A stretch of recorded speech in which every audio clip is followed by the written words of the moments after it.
Hey, everybody, good evening and welcome to this Wednesday night edition of My Ed Tech Live.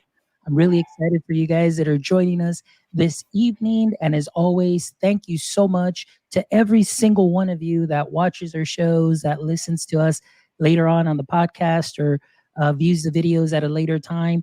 We thank you so much for your support and helping make My Ed Tech Live what it is today. And today we have an amazing show, my friends. Today, as you all know, I'm a big fan of creating. There's so many people that influence me, and at least through my creative journey as I've started. And today we have an amazing creator. Not only that, but he is also here from my local area, the Rio Grande Valley, where we have just amazing creators also here as well. And so today, I have the pleasure of introducing you to Mr. Joe Cavazos. Joe, how are you doing this evening? I'm doing good, man. It's an honor to be on your show today. Man, thank you so much, Joe. And it's an honor for you to be here. And me having the opportunity to speak to you to something that right now is just a mission and a vision and a message that I'm trying to share, which is amplified creativity and having somebody like you here, especially locally, but also somebody that has this a portfolio and a background like you do is just an honor to have you here, and of course to introduce you to the educator community. As we do have a lot of our viewers are educators, but I would love for them, to have the opportunity to get to know you and maybe even connect with you. And maybe this might open up another venue there for Joe Right Cavazos on. as far as the education world. But so, Right. as if you don't have enough work already, right, my friend? It's all good, man. It's all good. Awesome. Well, Joe, let's just go ahead and get started here. For our viewers that are watching us, that are, or will catch the show later on, just let us know a little bit about you, your background, where you're Yeah. from, and tell us something interesting about yourself that we may not know about. All right. Yeah, my name is Joe Cavazos. I'm from Mission, Texas. That's home base, and I've been full time freelancing and a digital artist for the last 7 years. But you know, it's been probably over 20 years since I opened up Photoshop and fell in love with creating. And I'm super passionate about not just creating like for business, but creating just for myself and also sharing the process with other people. So yeah, that's and as far as something exciting about myself, I don't know. I guess I'm not from the Rio Grande Valley, but the Rio Grande Valley has become home for me, and I love the atmosphere here and the people here, and I can't get enough of it. And so this is home for me. Nice. Well, again, thank you so much. And of course, the Rio Grande Valley is definitely happy to have you here and just be part of our community. And of course, just inspiring other creators from around our area to continue to pursue their passion. So let's just For talk a sure. little bit about this. I mean, now, like I said, we talked a little bit before the show, just in sharing with you my passion for creativity. And you mentioned right now, you said about 20 years ago you first opened up Photoshop. Yeah, Yeah. I'm So kind of old. tell us tell us a little bit about that. How did you begin your design journey? Yeah, for sure. Well, a little over 20 years ago, 97, 98-ish or so. That's more than 20, right? But yeah, I took an art class and fell in love with creating at that time, and but I didn't know about Photoshop, and that's when my teacher introduced me with Photoshop, and she's like, "Check this out, you might like it." And I fell in love with creating Photoshop, and like since then, my teacher kind of encouraged me. I was actually going to go to school to be an engineer, but that like changed my career path. I was like, oh, okay, I want to be an artist. And he told me about commercial art as a way to kind of make a living. And that kind of changed the course of my life, and fell in love with creating and ended up going to school for that. Man, that is awesome. But now, I mean, what you just said there, it's just amazing how one teacher, just shared something with you that they weren't even an expert in. They kind of knew a little bit and Yeah. they shared that with you and you just discovered, you experimented and look at where you are now, Yeah, the totally. course, how your course changed. I mean, so for all my educator friends that are out there listening, I mean, look at this. You know, you never know the seed that you're planting right now.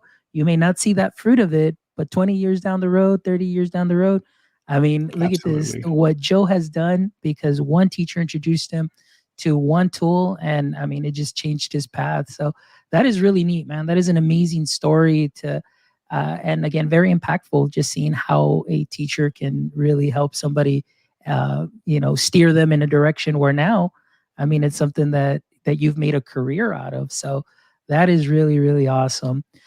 So let's talk a little bit more in detail as far as your creative journey. Um, what was your first that first instant, that first moment when you said, you know what, I can I can make a living out of this, you know?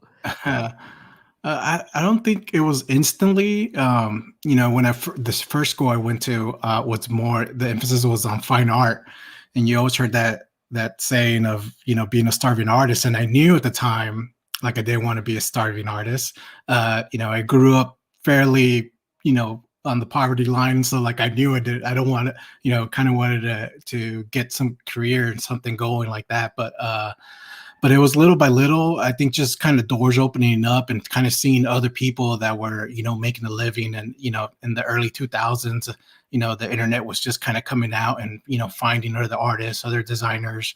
And that kind of just kept me going until finally, little by little, I would get a job, with close to design. It was just as soon as I would do work in something, another door will open up and I would take that door and, and here I am. Wow.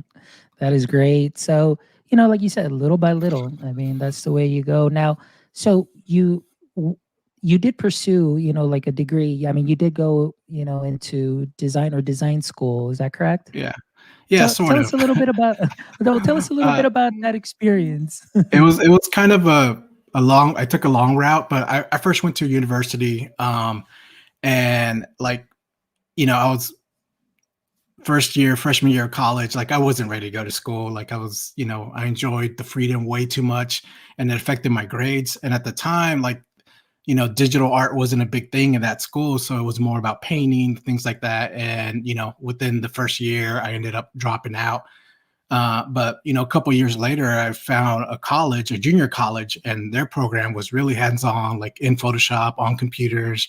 And I found that route worked best for me. And so, I took it was an associate's degree, but I took like 3 years to get it because I enjoyed like kind of taking other classes, and I just enjoyed learning, especially like more hands-on when it came to like digital type stuff. And that college almost had like a buffet of classes, and it was a lot cheaper than the university I was at. So I just took classes that I didn't really have to take. But after a few years there, I actually got a job working at that college as a designer. And finally, they told me, it's like, hey, if you're going to work here, you need to finish your degree. So I did finish with my associates, but it was a weird path to kind of get there. It's probably like a 5-year associate's degree. But like while you were there though, like what were some of the other classes? Like you mentioned hands-on courses. Were they still dealing in fine arts, Yeah, yeah, there was still some basic like fine art classes, but also that's when kind of digital photography started coming out, and so I got into that. They also kind of had some music classes, and I at the time I was really involved in music, also involved in like audio engineering. I also got into like newspaper design, and like I worked on the college newspaper there.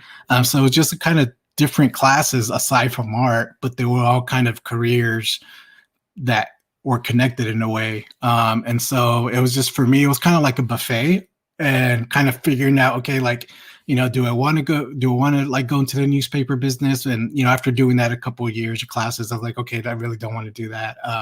And then there was more like digital art classes and, actually working on the computer and creating artwork, in the digital realm. And so, yeah, there was just a bunch of classes like that I ended up taking. Uh, that kind of led me to decide, okay, yeah, like for sure, this is what I want to do for the rest of my life. And that is great. But one thing that I like though is like, yeah, I mean, you were pretty intentional, even like with those classes, and even like you said, even though it took you 5 years to do something that could have been done maybe in less time. But the fact that you were pretty intentional and really hitting on different classes, like you said, but that were somehow still tied and related, do you contribute, of course, a lot of that to, how that has helped shape you now as far as a designer and the type of work that you do? Oh yeah, absolutely. Like it just gave me a broader, like a bigger view of design and what it could do and how it could connect with people. Also with just now, working with other people, working with people, for a while I worked a lot in the music industry, working with labels and things like that. So, knowing a little bit what goes behind like bands and things like that kind of help. The same thing with public, like working at a newspaper, it helped me to get really good at like short deadlines and layout and stuff like that. And those are all little tricks and things that I picked up along the way. Even though it wasn't like a set, school program or whatever, there were just things that I really enjoyed doing. And, little by little. And I think the biggest thing it taught me was to never stop learning and to always continue to like try different things. Even at my age now, that's something I try to do, is try, it might not be as set as like going to a college or things like that, but like trying to learn different techniques or use different software, or just continuing that desire to keep learning. You know what I'm saying? Yeah, man, that is really interesting. And I love what you said there too. That even though this career path, that you took, one thing that I love, I know, myself being in education for 15 years, and so we do always mention that, like, oh, lifelong learner and learning new things. But it's really refreshing to actually hear that also coming in from somebody that may not be directly, in the education field, such as yourself, and the benefits of being that lifelong learner and always interested in learning new things, new ideas, not becoming stagnant. I think that that is something that is great. And I definitely coincide with you there, and definitely agree with you on the importance to just continually moving forward, pushing yourself a little bit more. And I mean, you can only get better. So that's really Absolutely. great. All right. So now you said you worked there at the university as well as being a designer, and so. But my question to you is, when was it that you kind of started maybe putting your work out a little bit more on social media, or just to kind of be recognized? Yeah. It was probably like 10 years ago. I actually got a job here in Mission at a church. And at the time, like I love creating just for the fun of it. And I didn't have a lot of like freelance clients or things like that. And I would just kind of do exercises on my own. And, that's when kind of like, I used to have a blog at first, back when blogs were pretty big. And I would post stuff there and I got a little bit of following. But then Instagram kind of became big. And, little by little, I would start to post there. And at first, I didn't post a lot of my work. It was actually when my first daughter was born. I was we had to wait in the hospital for a couple of days. And, I was kind of bored. And all I had at my time was a phone. And so I just started taking random pictures and, I found whatever edit app I could use. And, I started creating stuff and posting it. And little by little, like, people started liking it and I grew a following. And then over the years, that's just something that I developed, liking the process of creating just for the fun of it and sharing it. And with that, like kind of that in itself grew on its own. And it opened up all kinds of doors, in the future, with different businesses and even launching my freelance career and things like that. And so I didn't have that intention when I started. It was just more for fun. But it kind of organically grew over the years. And so super thankful for that. Man, that is that is so great to hear, because I mean, oftentimes, I mean, even for us, or I can even just, I guess, maybe just open up a little bit more about myself too, as well as, being a person who loved to share, photos and do all that. But I just did it to share, not really as a creator. But then later on, maybe about 4 or 5 years ago, then it started being more, a little bit more creative. And like you said, playing around with filters and so on. But then I just started kind of just putting stuff out there, and Yeah. it's just, and Al Thomas, I'm not sure if you're familiar with him. He was a guest on the show, and I know he does a lot of work with Adobe too as well. And Claudio, they're just great people that always just encourage me to just put it out there, man. Put it out Yeah. there, put your work out there. and see what happens. And it's been really good as far as a learning process too as well. You just continually learn and enhance those creations and things of that For sort. So sure. yeah, man, that is really cool. So now you said you for example, your first job then, was that your actual first job at working here at the church in Mission, or did you have No, a I previous had job before that? yeah, I've had well, design related. I mean, I've been working since I was 13, but when it came like to design related, actually, when I was at the first university, I got a job working at a t-shirt company. And at the time, they weren't hired. Like, I wasn't really good at designing at all. But I knew I wanted to work there just because they were making really cool designs. And so my first job was actually cleaning there. But I still considered it my first design job because during the lunch break, I would sit down with a designer, ask them questions, and while I was going to college, I ended up getting a job there, like, as a kind of like art production artist and just kind of helping with them on some of the smaller projects and things like that. So that was kind of the first job. And, I went back and forth. I actually worked at a elementary school and a high school for a little bit as a tech guy, and, was able to kind of it was still in the realm of design because I was teaching Photoshop and things like that. But it was kind of before I came here, I worked at a house building company in the marketing department. Then I came to the church, and that's when it was like really like full time creating. And then after that, I took a job in Dallas for an agency for a couple of years, and then went full time freelancing over the course of like the last Mhm. 10 years. I picked up freelance clients, and finally got to a point where I grew the clientele big enough where I was able to go full time. So yeah.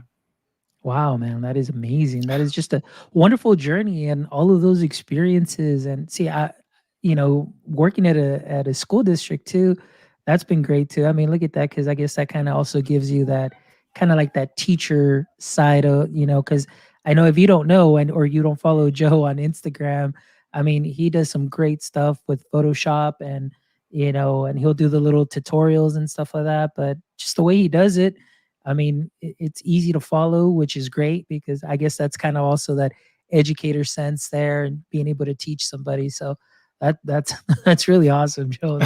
That is so cool, man. So now let's talk a little bit about your work with the church, as far as Hmm. the designing there. What kind of were what was the, I guess you'd say, the the bulk of the type of work that you were doing there? Was Yeah. it, the newsletters, things of that sort? Hmm. Yeah, it actually started off with it was a web design job, and at the time, I really didn't know a lot of web, but that was kind of like how I got my foot in the door. And the pretty soon I just started kind of creating my work because the web design really is just updating stuff. Like, it's not a lot of work. And after I kind of had a handle on that, it's like, okay, well, how can I help? With other things, and try to designing pamphlets and illustrations for different teaching series and things like that. We'd come up with different looks, and as the church kind of grew, my position kind of grew as well. We were able to either work with volunteers or bring in other staff, and so it kind of became a bit of a creative director role where I was helping manage some of our staff, and a lot of we would do a lot of the print and production in house as well. So it just became a lot of things, from pamphlets to online to a little bit of social media and stuff like that. Wow, man, that is really great. And obviously, I mean, that's also a great opportunity to really hone in your skills and, as far as design, depending on what you needed. Now, was there any kind of, maybe, I don't know, challenges in creating within a church setting as far as deadlines or Oh having yeah. things ready? Yeah, and like before I worked at a church, I worked at the marketing department for a house builder, and that was kind of crazy. But when I switched to the church, it's like, every week there's a big event, and it's Sunday for the most part, right? So like, there's the deadlines were always coming. There was always something else, the next week and the next week. So I think that helped kind of prepare me to work a lot quicker, to develop the technique of working better, faster, and coming up with ideas faster and things like that. So that was probably the biggest challenge, is just going from week to week, always, but at the same time, it was also kind of what made it fun, because there was things always changing. It wasn't everything super set, in stone. It wasn't like we were doing the same thing over and over. There was always something new in the horizon. Man, that is really cool. So, yeah, I can definitely see that, and what I'm seeing now is just that connection of, the jobs you previously worked at, the way they all still tie together, Oh and yeah. you learned one specific aspect. I mean, you worked for marketing. Now, that you have your own business. I mean, I know you do probably a lot of your own marketing, Yep. and your own graphic design. So all those skills have definitely, helped you continue to grow and do what you do. Now, let me ask you maybe a deeper question, or maybe as we go into the conversation, but where do you draw your inspiration from? How, maybe let's talk about this just maybe on a personal design. We'll talk about that, on your own time. Where do you draw your inspiration from? Hmm. I mean, for me, inspiration is, there's different levels, and it's kind of wild. My thought process on inspiration. Obviously, like, my family inspires me. My location, living in the valley, is real. It's inspiring to me. But from the actual tangible, like, oh, I saw this. For the longest time, I would always look for things to kind of like, okay, I want to do that, and I still do that in a sense, but over the last maybe 8 years or so, it's been more the process of creating. And, without trying to sound too corny or whatever, it's like, I think we all have the ability to make our own inspiration. And by that, I mean, like, creating opportunities to play. And so for me, like, a lot of what you see, like, on Instagram, like, that's just me playing. And sometimes it's inspired by certain things or certain people or other painters or photographers. But a lot of times it's just sitting down and actually doing the work. Um, and what happens is, like, I've developed such a big collection of library of, like, concepts or whatever, that I could always go back. Even some of the stuff that I post for fun now, like, if you would scroll down my Instagram, you could see, like, 10 years ago, I did some little graphic on, the phone, but it's all kind of the same techniques. It just looks different because I was able to, hone it or use a different source image or things like that. But, it's all kind of related to the past and stuff like that. And so obviously, like, I have, there's people that I follow, but it's, to me, as far as, like, trying to be, like, original, it's always been my motive, or the way I process is by trying to steal from myself. And the only way to do that is to actually create, and to develop that skill set of creating daily if possible. Like, right now, the last couple months, I've kind of been crazy busy, so I'm not in that world. But when I am, I know I could go back to, like, old ideas or things I thought of last year, and kind of redo those things now, whether it's for a client or for fun. Man, that is amazing. Now let's talk a little bit about that, Joe, because I can kind of relate to you. Like, as far as one story, a couple months back, when I kind of really started picking up creativity again, and doing working with pictures and filters and things of that sort. There was this one picture that I took, and then I just started kind of playing around with it, going back, changing filters, going back, give it a different look, and just still putting it out there. Have you ever heard anybody ever tell you, or just say, "Oh man, like it's just the same picture," like, but Yeah. now, how Yeah. do you, what is your thought on that? Like, how does that make you feel sometimes? I mean, yeah, I get, even especially now with the larger audience, I get people that call stuff out or whatever. But for me, like, at the end of the day, like, it's for me. I create for myself. Like, I don't create, there's some things, like, if it's client work, of course I'm creating for somebody else. But when it comes to, like, my own digital exploration, like, for me, that's for me. And like, I've even gone back, like, man, should I delete this image or this thing I did because it's not as cool as I thought it was, 2 years later. But I love going back and kind of seeing that, because without being able to record that, you kind of can't see your progress or how you've developed. And it's easy, I think, for people to kind of say that on social media and say, oh, well, you already did this, or this is lame or whatever, but they're not the ones actually doing it. So for me, I try not to push too much weight on that. Uh, but just for like that one comment, there's like hundreds others of people that are being inspired by it, or or doing their own thing, creating that's being. So I try not to spend too much time on that type those type of comments. Yeah. Yeah, and the only reason I bring that up is just because like when Al Thomas was here too, I was telling him, I was like, when I took that one picture and just kept changing it and changing the filters, I said, even though it may be the same picture, but just by tweaking one little thing, I mean, it conveys a different feeling. Oh It, yeah. it it's a different look. It's maybe you're reflecting your mood, you're reflecting how you're feeling that day, and going much to what you say, not putting too much weight on what people say. Though I did end up creating a sticker out of that one picture. That's cool, So man. I made that one sticker now, and I said, you know what? I was like, it is what it is, and like you said, one thing is you have your creation here that you can go back to, and you can see where you came from or how much you've progressed, and then maybe even go back and play around with that. But it's a nice reminder, and going through your Instagram, I mean, well, for me, just barely not even knowing the tools, but to me, like everything looks just great. But I'm pretty sure you yourself, know, like, man, like you said, 2 years ago, I was like, man, like that doesn't look that good. But for Yeah, somebody like me, I'm like, man, like that that looks great. That looks awesome. And I think too is the inspirational component too as well, because when you put your stuff out there, you never know who it is that might be looking at that, and just you just sparked that inspiration. You just said, hey, I want to try this, or I want to learn this, or hey, hmm I want to add this asset or do something similar to something I created to take it up that other notch. So that's really neat. That's a great learning experience right there too in itself. for sure. Yeah. So looking at your Instagram and everything, I think at least the first time that I heard of you, or when I stumbled upon your account on Instagram, was because I was learning or wanting to do the pixel stretch effect. Right on. Yeah. And so I often see, if I type into Google like pixel stretch, it's like I see your name on there coming up on the search as well.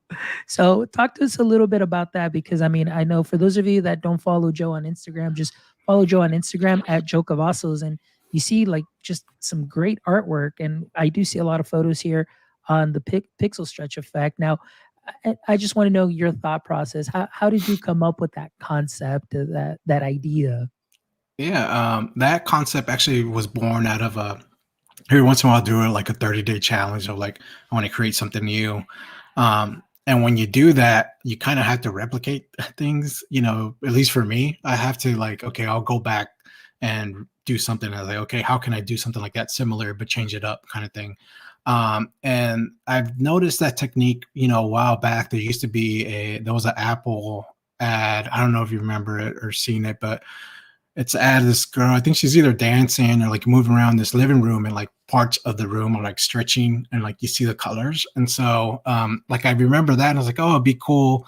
I had this, there was a picture of this older lady walking like at a subway. And I was like, I'm sure like that image, she was walking really slow, but like, would it be cool to like stretch out the colors to make it look like she was walking really fast, or like there's this colorful aura past her.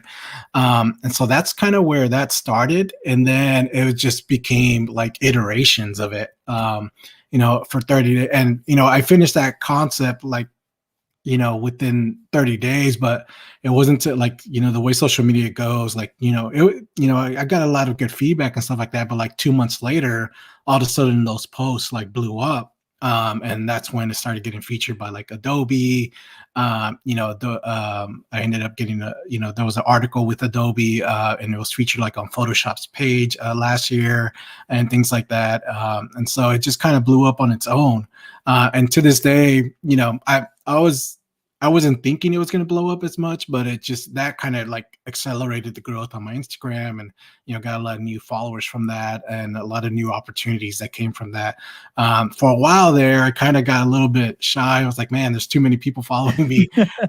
But yeah, I was really thankful for that technique was kind of burst from it. And then the more I would see other people doing it, like tons of people, especially like if you go to YouTube and search pixel stretch, there's like, Yes. I don't know, like a million videos on how to do it. And it was funny to me because at the time I hadn't even made a video on how to do it. And it's like, it's cool kind of to see people try to dissect it and figure out their own way of doing it. And so, yeah, at first I was kind of like, man, like I don't want this to be my, one song wonder, but at the same time, super thankful for the opportunities that it gave me. And now to this day, every once in a while, like I go back to that technique. And of course, it's like the thing that most people online like when I post the pixel stretch stuff. But yeah, it's always fun to come up with new ways of using it, and even cooler the opportunities it's given me, and connecting with other artists and other designers who've been inspired by that and have done their own technique and their own version of it as well.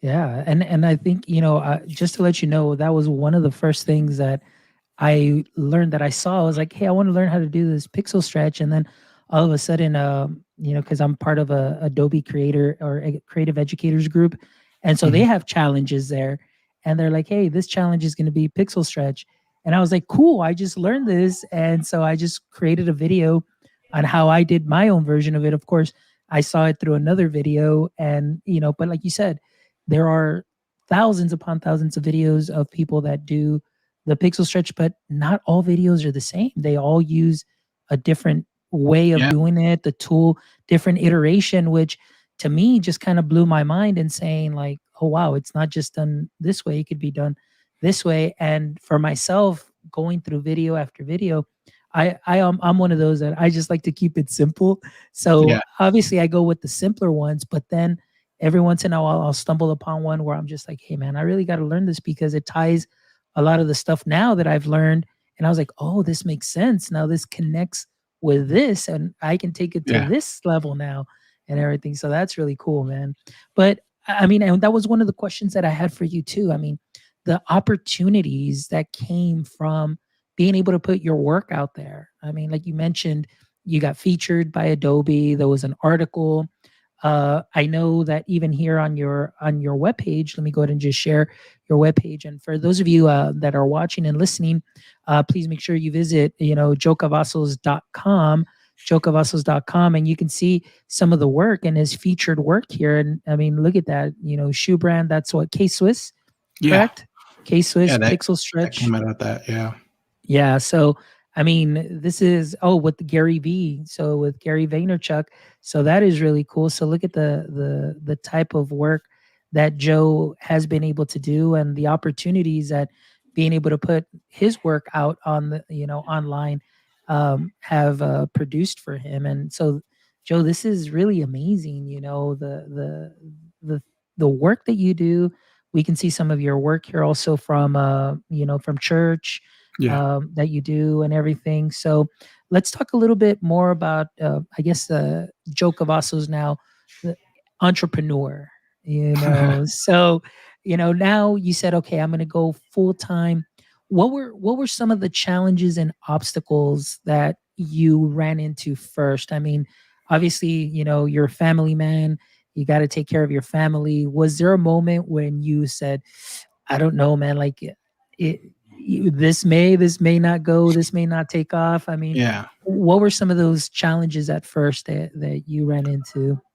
I mean, I think if I would do it all over again, the biggest challenge was I didn't have enough money in the bank, to be honest. I didn't have enough long enough runway to make up for freelance being, a lot of ups and downs. And because of that, I ended up taking on like the first year, taking on a lot of projects that I probably wasn't a good fit with, or, the clients were a bit troublesome, but because I needed to pay the bills, I went ahead and took them on. And so there's a lot of kind of stuff like that I learned the first year that probably could have been avoided if I had spent a little bit more time, developing, the finances. So I was ready to go full time.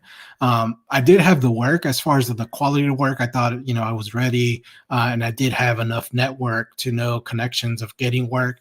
But it was just one of those things when you're in that scarcity mindset, you end up taking on projects that are probably not a good fit. And so that was probably like the biggest challenge, and and overcoming the ups and downs of freelance, the getting paid, the ups and downs of getting paid and stuff like that. Wow. Now let's talk a little bit about that on getting paid, because I know, I have a friend of mine also who does a little bit of the design stuff, but I mean, it's not like, for example, like, teachers, it's, we get paid monthly. There's other people that get paid, bi-weekly and so on. But I know he says for designers, sometimes it's like based on the job, it's kind of like either 30-day, 90-day kind of deal, just depending. Was that something that was, like you said, you should like, it was really tight, in that Yeah, aspect. it was tight. Tight. Thankful, like I had other friends that were also doing it at the same time, so I was able to learn from them, and finally decided like, hey, I need to at least get a deposit, to get things going. That also make sure that the client was invested in the project, didn't just take off, and things like that. But those are things I kind of learned as I went, and yeah, you would have, I noticed the bigger the organizations, the harder it was to get paid, timely. Um, but yeah, those are things that kind of came from learning, and finally, okay, like I need to, after about a year and a half, I was like, okay, this is the X amount that I need to shoot for every month, to pay the bills and to take care of things. And so that was kind of the goal, always the goal. And then on top of that, like I learned from other designers, like, okay, like figure out how to make income from other sources and not just based on client. And so that's where a lot of other opportunities came, with either developing my own assets to sell, or even the businesses that I've launched have come out of that mindset of establishing different revenue. So as a freelancer, I'm not just counting on that client work, because sometimes for me, that I would have seasons, especially like in the summer, that client work would die down, and it's like, okay, in the summer, I still need to get paid. So so I was always looking for new opportunities to create different streams of revenue to kind of help offset those months. Wow. So let's talk a little bit about that, if you don't mind just sharing, because I know, following you on Instagram, I've connected with some of your other projects. So if you don't Hmm. mind just sharing with our audience members some of those other projects that you have, that Yeah. provide some of that additional revenue, and maybe just tell us a little bit about how they came about too as well. For sure. So like I started off with just kind of selling my own assets, like design assets, like textures, or different images, or things that I would use in my own designs, and I would package them up and sell them, on different sites like Creative Market. There's other sites out there, and I finally decided to put it on my own site so I could keep a larger portion of the profit and things like that.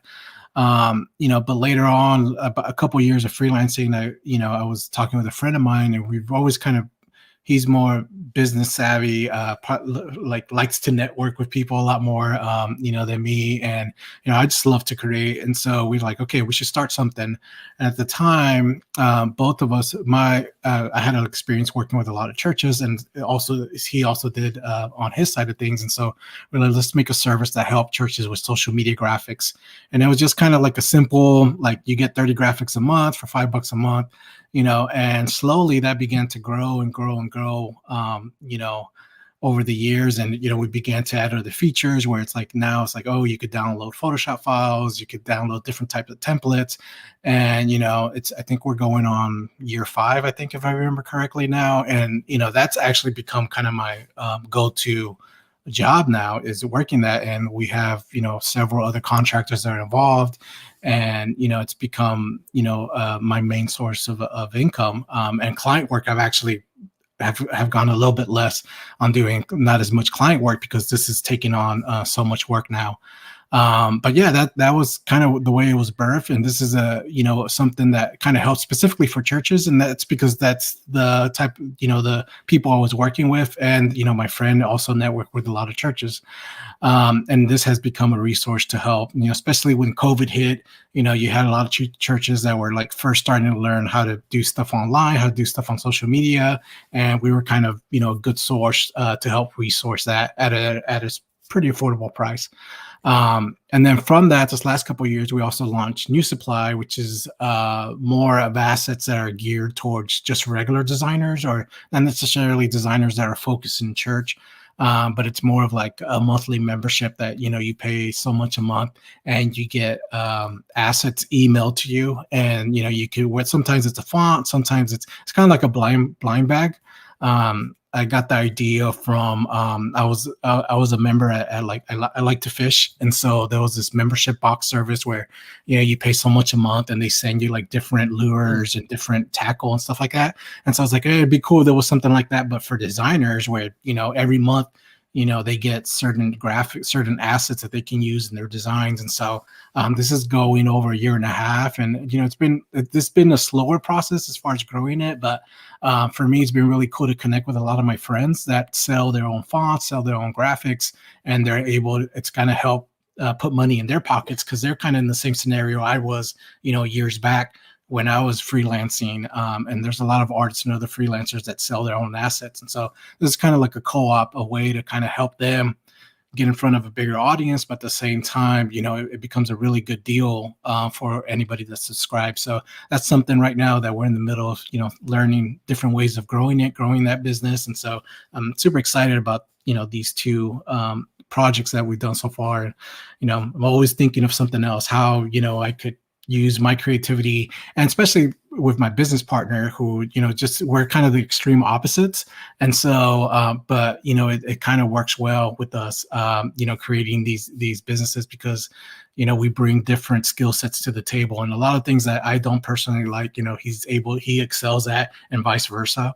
And so it's been a cool opportunity to kind of do that. And now, because of the success of the business, you know, I'm able to spend more time working on my personal art, working on, you know, the side projects, or not, I guess not side projects, but, you know, they're my main projects now. And, you know, the client work stuff, every once in a while, I'll still do a little bit of client work, but it's not like something that, you know, I'm needing to, you know, go after as much, and really have to like market myself as much to get. And so I'm super thankful of that, those opportunities that have opened up over the last couple of years of establishing those businesses.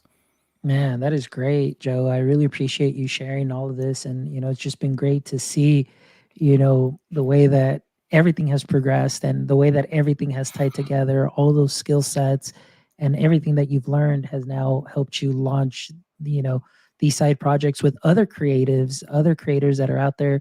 And one thing that I did hear you say that I really did appreciate was you said, you know, there's other creators that are out there, and you're giving them an opportunity again, like, you know, to be able to put themselves out there in front of a bigger audience. So I think that's something that is great. And you know, even like in education, I know a friend of mine who was on the show later is like, you know, we want to definitely promote an environment of collaboration and not competition.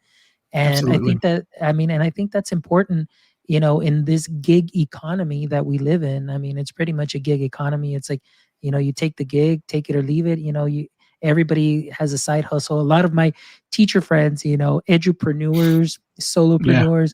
I mean, I myself, I was like, I have a little t-shirt shop. It's like we're just looking, you know, to either get out there, put our brand out there, and be able to just share with the world what we have to offer and collaborate, you know. And so this is really great. And, you know, again, it was Sunday Social.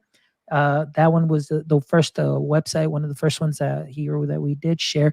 And Sunday Social, this one you said is more geared for church, correct? Yeah, it's more geared for churches. Yeah, church, either designers that work for churches or Mhm. churches. You know, it's all the content in itself is created for churches. And then most of my clientele was churches for a long time, and so that's where, you know, especially working with churches that, you know, they have smaller budgets and things like that. And so Mhm. as my business grew, and, you know, I was having to, you know, I was only able to take on so many church clients at a time. You know, this was a great opportunity to kind of still help churches at a more affordable rate, instead of, you know, having to say no to a lot of church clients. And so it's been really cool. We've, you know, our subscribers, like, you know, our members are really cool people, and have encouraged us through the process. So really, really excited about that. Man, that is great too. And then, like you said, newsupply.co. Also, Yeah. this is where, it's like that mystery box, that you get in that subscription box and you get all these awesome assets. So, if you are a creator, designer, my friends that are listening to me, whether you're here in the RGV or wherever it is that you may be listening from today, please go check out, newsupply, .co for just some amazing assets. And of course, also, you may be a designer, you may be doing some church work too as well. Here's some resources that you can find. But you can always visit Joe's website at joecavazos.com, where you can go ahead and find just, all about Joe, some of the work that he has done and has been or his featured work, I should say. So this is just something great. And I'm so thankful, Joe, again, myself, as, my respects to you for your just the work that you do, not only because you're from the valley, but just the work Yeah. that you do. And also because, believe it or not, during this time of me kind of getting out of my creative rut, stumbling upon your account, has really helped me, also just wow, like get ideas and get inspiration. And, like my friend always said, there's always that one person who's waiting for you to do that one thing that can kind of spark that inspiration or keep them going or find that new direction. Or maybe even, like I said, for myself, it's like a new passion, a new vision of just creating one new thing a day. Thank you for that. And I wish you the best in everything that you're doing with all your businesses. And your clientele is definitely very fortunate to have somebody like you that seems real laid down, you know real cool, real chill, and just very professional and everything. So that is great. And again, the RGV is definitely very thankful as well to be able to have you inspire a lot of other creators in it as well. So thank you so much for being here with us today, Joe, and sharing your story. So before we go, I just want to ask one thing, Joe, and I always ask this at the end, but if you were in my shoes, all right, if you and I were to trade places, what would be one thing that you would need to tell me or tell me about yourself that I should know? Wait, if I were in your if we Yeah, trade if you were in places, my shoes, if you were trade places, tell me one thing about yourself that I should know. so would I be asking you what eat? Yeah, um, actually, we would be trading places. Yeah. yeah, yeah. Um, Man, that's a tough one. Wasn't ready for this one. I put you on the spot. Yeah, that's the one. Yeah, That's the man. question I always put guests on the spot. But yeah. Um, yeah, I would. Man, I, I'm drawing a blank right now. Jeez. It's all good. Hey, you can ask something about creativity. I don't know. We'll see. Yeah. Okay, so let me ask you a question then. What as somebody that's involved in education, how does creativity connect with education and vice versa? How do you feel? I know how it affected me as a young kid, but now technology has changed and things have changed. So like, how does that how does creativity affect education or vice versa? All right. Thank you so much, Fred. That's a great question. So, for myself, what I have seen in education for 15 years, mind you, I never wanted to be an educator, but falling into education, I fell in love with it. And what I've noticed is that students have become more consumers Mm, of content, where we still students sit in lines, they're in rows, they sit in groups, and it's the teacher at the front all the time lecturing. We call that the sage on the stage. yeah, And for a period there of about maybe third grade, when state testing starts, um, I feel that students tend to lose that creativity, not being able to think outside the box. Everything is A, B, C, D, and E, because that's the way that we are shaping them and forming them because of the state tests. So my mission and my vision is, and my message is to share with everybody how important creativity can be in the classroom, having the students become creators instead of just the consumers. So, what this does is it helps the students really engage in the lesson and really learn the content if you allow them to create. So, for example, in my classes, it was a lot of project based learning where I would teach something for a little bit, but then I would give the students, the time to, hey, create a video, create a slideshow, draw something for me of what we just learned. And for a while there, they're like, I don't get it. Like, they're kind of like, but wait, I mean, that's not ABCD. It's not a test. I was like, you're right. It's not a test. I want to know your thought process. And so I think it is very important that we get back to that, or give that creative component, that creative freedom and opportunity to students to engage in the learning and be able to share their learning process through a different way, different choices. Like I mentioned, either video, somebody can get on Adobe Spark and create, a poster.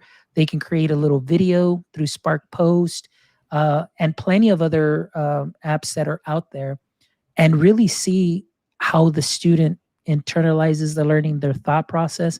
And I think that that could be a big tool in helping the teacher kind of see if the student really grasp and internalize the learning, but it also gives the students that creative freedom. So creativity and education really tie in. And even teachers, oh my goodness, there's some teachers that are highly creative in the lessons that they do that really enhances the experience of the student. So man, if we can get back to that, even from kinder on up, and give those students opportunity to create, I think that results might be different, and engagement would definitely be a lot higher than what it may be in some cases. And that's just me. That's my feeling. That's, like I mentioned to you earlier, it's kind of Yeah. like my mission, my vision, my passion, and my message is to amplify creativity. So Oh yeah. man, that's a great answer. I love that approach, and that's really good, man. Yeah. Yeah, man. So again, thank you for asking that. That's really cool. I always like to end the show with that and see what people that come up and ask. But Joe, it's been a pleasure. And like I said, thank you so much for being on the show. I know we've been communicating back and forth for a while, and so I'm really, like I said, grateful, thankful, honored that you were here to share Yeah, your passion and share your story with the world. Because the premise here of the show too is just connect educators and creators one show at a time, and giving you a time to share your story to help inspire others. So yeah. thanks a lot, my friend. Appreciate you Thank you, being here. All thank you, right, my brother. friends. So for all of you that were joining us today, thank you so much for being here today. Those of you that are going to be watching this, catching this on the replay, or rewatching on YouTube, thank you so much for all of your support. And don't forget to stop by myedtech.life, myedtech.life. Check out all our previous shows.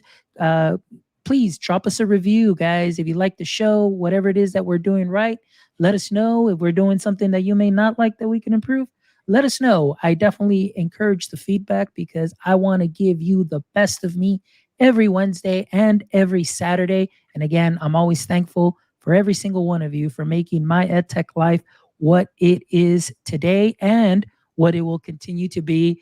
Thank you so much for sharing this evening here with me and with my friend Joe. And we'll see you this Saturday morning, guys. But until then, stay techy, my friends.